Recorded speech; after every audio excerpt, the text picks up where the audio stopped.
Bonjour mes chers élèves de CO2, j'espère que vous allez bien. Aujourd'hui, nous allons voir comment résoudre un problème en maths. Suivez avec moi et soyez attentifs. Qu'est-ce qu'un problème et de quoi est-il constitué? Un problème en mathématiques est constitué d'un énoncé et d'une question. Parfois, il peut y avoir plusieurs questions à la fois. Donc, la question qui se pose, c'est comment traiter un problème ou bien comment résoudre un problème. Alors, je vous propose qu'on essaie ensemble de résoudre ce petit problème. Je vais vous montrer les étapes à suivre pour trouver la solution. Prenons l'exemple de ce problème.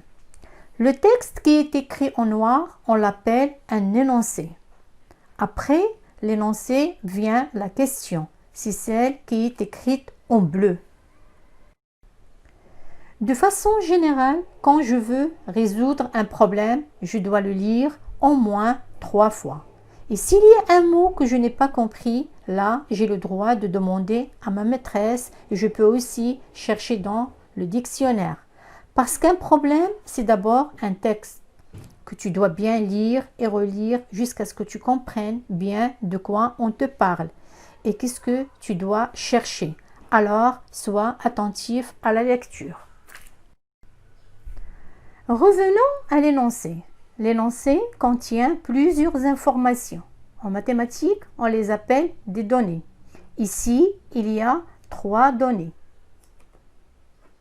Ensuite, tu entoures ou tu soulignes les informations importantes. On dit aussi les informations utiles, qui vont aider à répondre à la question posée.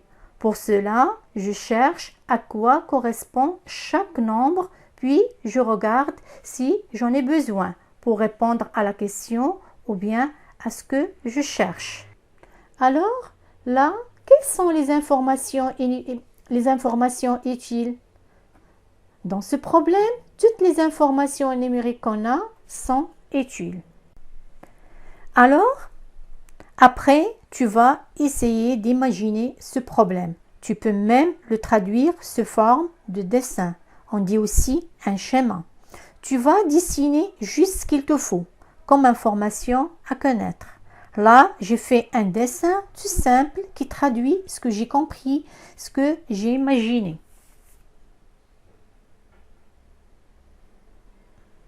Alors, une petite remarque s'impose. Pour le dessin, il ne faut pas être un bon dessinateur. Pour le faire, il suffit de traduire ce que tu as compris. Maintenant que j'ai bien compris le problème et ce que je dois chercher, je vais essayer de trouver la bonne opération. Mais avant, faisons un petit rappel.